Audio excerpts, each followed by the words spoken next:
Assalamualaikum warahmatullahi wabarakatuh. Kami dari KKN Tematik 13 Unisula dari kelompok 49 Pedalangan. Di sini kami akan menjelaskan tentang peran mahasiswa dalam pencegahan stunting. Jadi di sini nanti kami akan membahas dari beberapa sudut pandang mahasiswa, apa itu stunting dan juga lain sebagainya. Nah, di sini ada definisi dari stunting. Jadi, stunting itu merupakan kondisi di mana anak memiliki postur tubuh yang lebih rendah dari standar usianya. Lalu, dampak dari stunting itu apa saja sih? Jadi, dampaknya itu ada 3. Yang pertama ada kemampuan kognitifnya berkurang. Jadi, kognitif itu ada beberapa, dari memori, jangka panjang dan jangka pendek, dan juga lain sebagainya yang berhubungan dengan otak. Lalu yang kedua ada fungsi-fungsi tubuhnya tidak seimbang. Jadi kemungkinan anak-anak yang stunting itu kinerja dari tubuhnya itu enggak seimbang seperti anak-anak pada umumnya. Lalu yang ketiga ada tinggi badan di bawah rata-rata. Jadi anak-anak yang stunting itu memiliki tinggi badan yang lebih pendek dari anak-anak usianya, seperti itu. Lalu apa saja sih ciri-cirinya dari stunting ini? Jadi yang pertama ada pertumbuhannya itu lambat. Lalu ada pertumbuhan giginya terlambat, berat badan pada balita itu tidak naik, bahkan cenderung menurun. Dan juga perkembangan tubuh anaknya itu terhambat. Lalu yang terakhir, anaknya mudah sakit. Nah, penyebab dari stunting itu ada beberapa. Yang pertama ada kurangnya asupan gizi selama hamil, kebutuhan gizi anaknya tidak tercukupi, lalu ada faktor lain. Yang pertama adanya kurangnya pengetahuan ibu mengenai gizi, lalu terbatasnya akses pelayanan kesehatan, kurangnya akses makanan bergizi karena makanannya tergolong mahal. Jadi biasanya makanan yang tergolong mahal ini dialami oleh keluarga yang ekonominya itu kekurangan. Lalu yang terakhir ada sanitasi yang kurang bersih. Lalu ada langkah pencegahannya nih.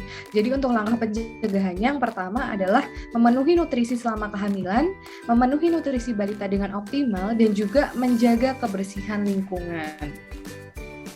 Ya baik, dari sini bisa kelihatan bahwa di sini ada persebaran dari stunting. Nah, Indonesia ini sampai pada tahun 2020 ini masih masuk ke dalam prevalensi yang tinggi, sekitar lebih dari 30%. Tetapi terjadi penurunan sekitar 24,4% di tahun 2021, dan dengan targetnya pemerintah menargetkan pada 2024 angka stunting menurun hingga prevalensi 14%. Tentu saja ini Tentu saja ini perlu dukungan dari berbagai pihak, bukan hanya dari pemerintah saja. Mahasiswa berperan penting di dalam aksi penurunan prevalensi stunting di Indonesia. Nah, jadi di sini bisa terlihat apa sih yang dimaksud stunting. Mungkin tadi sudah dijelaskan oleh Adelia bahwa stunting itu masalah kurang gizi yang kronis. Nah, ini biasanya disebabkan karena kurangnya asupan gizi dalam waktu yang cukup lama. Sehingga mengakibatkan gangguan pertumbuhan pada anak, yang ini tinggi badan anak itu menjadi lebih rendah atau pendek dari standar usianya. Di sini dari gambar terlihat pada anak usia 9 tahun tingginya 133 cm normalnya, kemudian pada anak-anak dengan stunting tinggi badannya hanya sekitar 90 cm. Di sini sangat terlihat dari gambar bagaimana definisi stunting secara lebih mudah. Ya, berikutnya seperti tadi dijelaskan kalau stunting itu adalah kekurangan gizi kronis yang berlangsung lama. Ini berbeda dengan gizi buruk. Kalau di sini ada perbedaannya, tabel perbedaan antara stunting dan juga gizi buruk. Kalau stunting itu adalah gabungan sangat pendek dan pendek. Kalau gizi buruk adalah gabungan gizi buruk dan gizi yang kurang. Kemudian kalau stunting biasanya pertumbuhannya melambat. Kalau gizi buruk biasanya ditandai oleh kulit yang kering, kemudian lemak di bawah kulit berkurang, dan juga ototnya yang mengecil. Kemudian di sini perawakan stunting itu tubuhnya jadi lebih pendek, dan dia tampak lebih muda dibandingkan teman seusianya. Kalau gizi buruk biasanya mereka perawakannya itu perut anaknya menjadi lebih buncit. Nah, stunting biasanya diukur dengan perbandingan tinggi badan dengan usia, sedangkan kalau gizi buruk itu diukur dari berat badannya. Nah, pada stunting dampaknya itu adalah pada gangguan metabolismenya. Sedangkan kalau yang gizi buruk itu biasanya anak-anak dengan gizi buruk lebih mudah mengalami infeksi karena kekebalan tubuhnya yang merendah. Kemudian pada stunting biasanya mengakibatkan ukuran fisik tubuhnya itu tidak optimal. Sedangkan pada gizi buruk dia mengakibatkan pertumbuhan anaknya itu berhenti sebelum waktunya. Seperti yang tadi sudah dijelaskan, kalau stunting itu adalah kekurangan gizi dalam jangka waktu yang panjang, terutama pada 1000 hari pertama kehidupan anak. Sedangkan pada gizi buruk, biasanya disebabkan karena kekurangan asupan gizi dalam waktu yang relatif lebih singkat daripada stunting. Selanjutnya, untuk penyebab stunting, seperti tadi yang sudah dijelaskan oleh Adele, jadi stunting itu bisa disebabkan karena beberapa hal, seperti kurang gizi dalam waktu lama, pola asuh dan pola makan yang kurang efektif, faktor sanitasi yang buruk, dan gangguan pada ibu. Nah, kurang gizi dalam waktu lama itu tanpa disadari, penyebab stunting pada dasarnya sudah bisa terjadi sejak anak berada di dalam kandungan. Sebab sejak di dalam kandungan, anak bisa jadi mengalami masalah kurang gizi. Penyebabnya adalah karena sang ibu tidak memiliki akses terhadap makanan sehat dan bergizi, sehingga menyebabkan buah hatinya turut kekurangan nutrisi. Selain itu, rendahnya asupan vitamin dan mineral yang dikonsumsi ibu juga bisa ikut mempengaruhi kondisi malnutrisi janin. Kekurangan gizi sejak dalam kandungan inilah yang juga bisa menjadi penyebab terbesar kondisi stunting pada anak. Kemudian pola asuh dan pola makan yang kurang efektif, pola asuh dan yang kurang efektif juga menjadi salah satu penyebab stunting pada anak. Nah, pola asuh ini berkaitan dengan perilaku dan praktik pemberian makanan kepada anak. Bila orang tua tidak memberikan asupan gizi yang baik, maka anak bisa mengalami stunting. Selain itu, faktor ibu yang masa remaja dan kehamilannya kurang nutrisi, serta masa laktasi yang kurang baik juga dapat mempengaruhi pertumbuhan dan otak anak. Kemudian ada pola makan. Rendahnya akses terhadap makanan dengan nilai gizi tinggi serta menu makanannya yang tidak seimbang dapat mempengaruhi pertumbuhan anak dan meningkatkan risiko stunting. Hal ini dikarenakan ibu kurang mengerti tentang konsep gizi sebelum, saat, dan setelah melahirkan. Kemudian juga karena sanitasi yang buruk. Sanitasi buruk serta keterbatasan akses pada air bersih akan mempertinggi risiko stunting pada anak. Bila anak tumbuh di lingkungan dengan sanitasi dan kondisi air yang tidak layak, hal ini dapat mempengaruhi pertumbuhannya. Rendahnya akses terhadap pelayanan kesehatan juga merupakan salah satu faktor penyebab stunting. Nah, sanitasi yang buruk juga menyebabkan anak mudah terserang infeksi berulang. Sakit infeksi yang berulang pada anak disebabkan oleh sistem imunitas tubuh yang tidak bekerja dengan maksimal. Saat imunitas tubuh anak tidak berfungsi dengan baik, maka risiko terkena berbagai jenis gangguan kesehatan termasuk stunting menjadi lebih tinggi. Karena stunting adalah penyakit yang rentan menyerang anak, ada baiknya harus dipastikan imunitas buah hati terjaga sehingga terhindar dari infeksi. Kemudian juga ada gangguan dari ibu.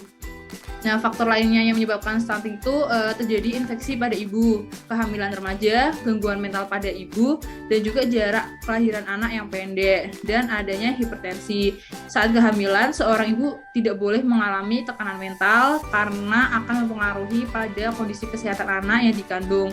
Jika seorang ibu mengalami gangguan mental dan hipertensi dalam masa kehamilan, risiko anak menderita stunting juga semakin tinggi.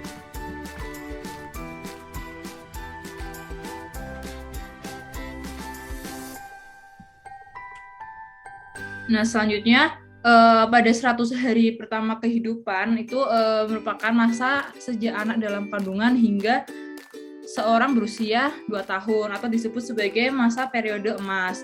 Nah, karena pada periode ini terjadi pertumbuhan otak yang sangat pesat yang mendukung seluruh proses pertumbuhan anak dengan sempurna, harus didukung juga dengan gizi.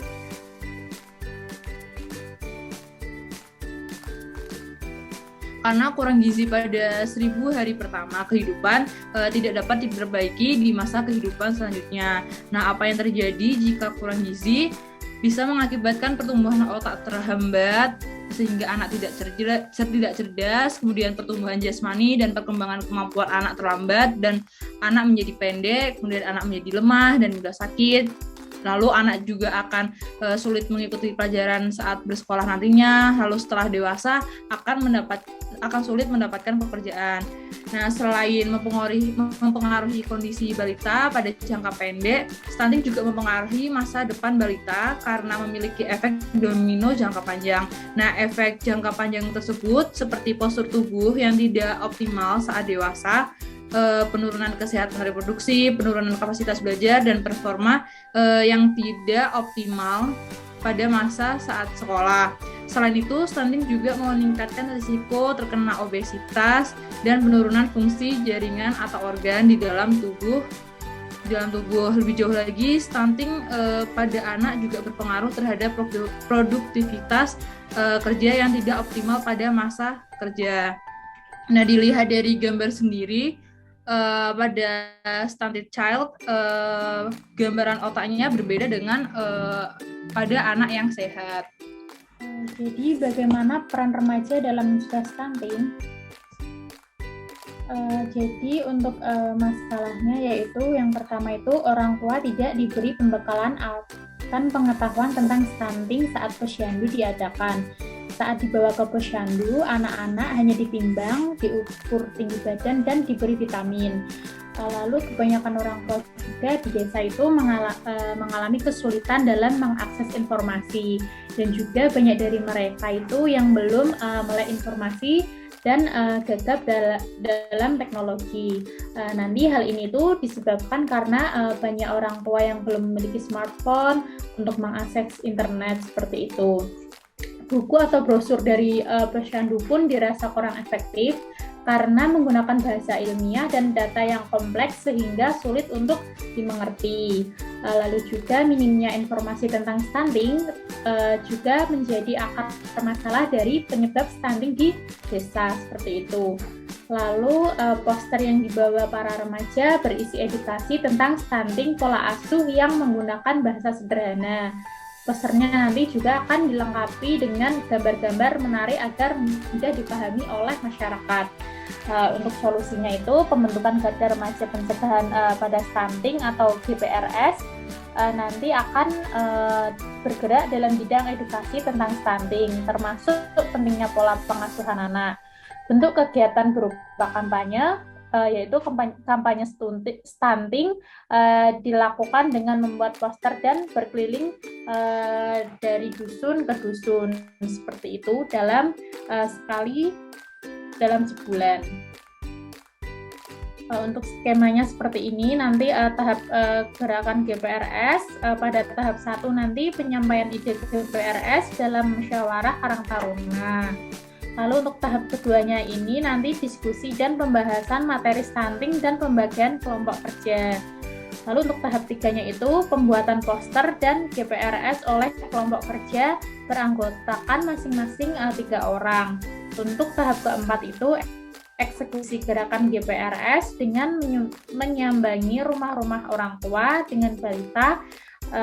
Untuk balitanya sendiri itu 1-3 tahun atau calon ibu yang sedang hamil. Lalu untuk tahap keempatnya itu orang tua membawa anaknya ke posyandu saat sudah GPRS dilaksanakan seperti itu. Sebagai mahasiswa, kita bisa berpartisipasi melalui pengabdian masyarakat. Salah satunya adalah program Kamping, yaitu Kampung Anti Stunting.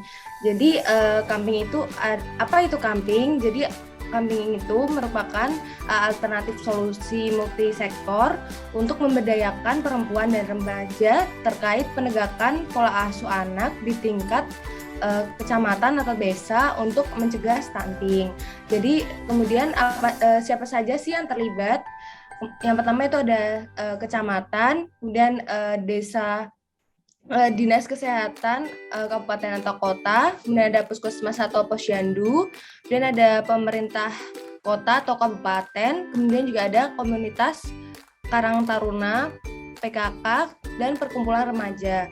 Dan juga ada institusi pendidikan atau universitas. Kemudian untuk program utama Kamping sendiri itu ada 2, yaitu ada Edusama dan Edukader. Edusama atau edukasi bersama ini memiliki target yaitu ada perempuan atau ibu atau calon ibu, kemudian yang kedua ada remaja, bisa laki-laki dan perempuan usia 15 sampai 25 tahun. Kemudian untuk target pada Edukader, yang pertama itu ada konselor ASI, yang kedua juga ada kader posyandu. Dan untuk bentuk dari penyuluhannya pada Edusama ini dilakukan oleh kader posyandu atau konselor ASI tentang IMD, pemberian ASI dan MPA, gaya hidup sehat, pendidikan kesehatan reproduksi. Dan untuk bentuk penyuluhan Edukader ini bentuk pelatihan lanjutan di tingkat kabupaten atau desa dan bekerja sama dengan universitas atau tenaga kesehatan. Dan untuk tujuan dari program Edusama ini pemberdayaannya mengedukasi ibu atau remaja akan pola asuh yang baik dan memutus rantai inherited poverty. Dan untuk yang tujuan dari Edukader untuk peningkatan kualitas yaitu meningkatkan kualitas kader sehingga informasi pola asuh baik dapat disalurkan kepada remaja, ibu atau calon ibu. Outcome yang diharapkan remaja, khususnya mahasiswa itu yang pertama adanya keterlibatan aktif dalam diskusi mengenai stunting dan pencegahannya bersama dengan kader yang ahli dalam bidangnya. Keterlibatan aktif dalam diskusi akan meningkatkan pemahaman dan kesadaran remaja akan stunting. Kemudian yang kedua yaitu penyebaran informasi atau hasil diskusi mengenai stunting kepada teman-teman sebaya. Informasi mengenai stunting yang diberikan oleh teman sebaya melalui perkumpulan remaja atau komunitas seperti Karang Taruna ini akan lebih mudah diterima dibandingkan melalui pendidikan formal atau seminar. Lebih lagi, remaja merupakan sosok yang sangat akrab dengan media sosial, sehingga penyebaran informasi dapat menjadi lebih masif dan dapat diterima oleh berbagai kalangan. Yang ketiga, menjadi contoh bagi teman-teman sebaya. Selain menyebarkan informasi mengenai stunting dan pencegahannya, remaja yang menerapkan gaya hidup sehat akan secara tidak langsung mempengaruhi teman sebayanya untuk turut menerapkan hal yang sama. Dan yang keempat, yaitu turut berinovasi dalam pencegahan stunting secara lokal. Remaja dikenal dengan kreativitasnya, sehingga diharapkan remaja yang telah mendapat edukasi dari program Kamping dapat menciptakan inovasi-inovasi baru dalam memutus siklus stunting. Nah, selanjutnya ada peran mahasiswa melalui Kampus Merdeka. Nah, apa sih itu Kampus Merdeka yang dibentuk oleh Kemendikbud? Jadi, Kampus Merdeka itu merupakan bagian dari kebijakan Merdeka Belajar oleh Kementerian Pendidikan, Kebudayaan, Riset, dan Teknologi Republik Indonesia. Nah, ini bertujuan untuk memberikan kesempatan bagi mahasiswa atau mahasiswi untuk mengasah kemampuan sesuai bakat dan minatnya dengan cara terjun langsung ke dunia kerja sebagai persiapan karir masa depan. Nah, untuk Kampus Merdeka sendiri itu ada 9 kegiatan ya. Jadi yang pertama ada pertukaran mahasiswa, magang, mengajar di sekolah, penelitian, lalu juga ada proyek kemanusiaan, kewirausahaan mahasiswa, studi dan proyek mandiri, membangun desa, dan yang terakhir ada bela negara atau komponen cadangan.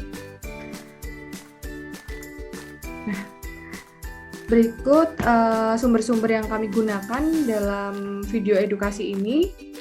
Sekian video edukasi dari kelompok 49 KKN tematik 13 Unisula.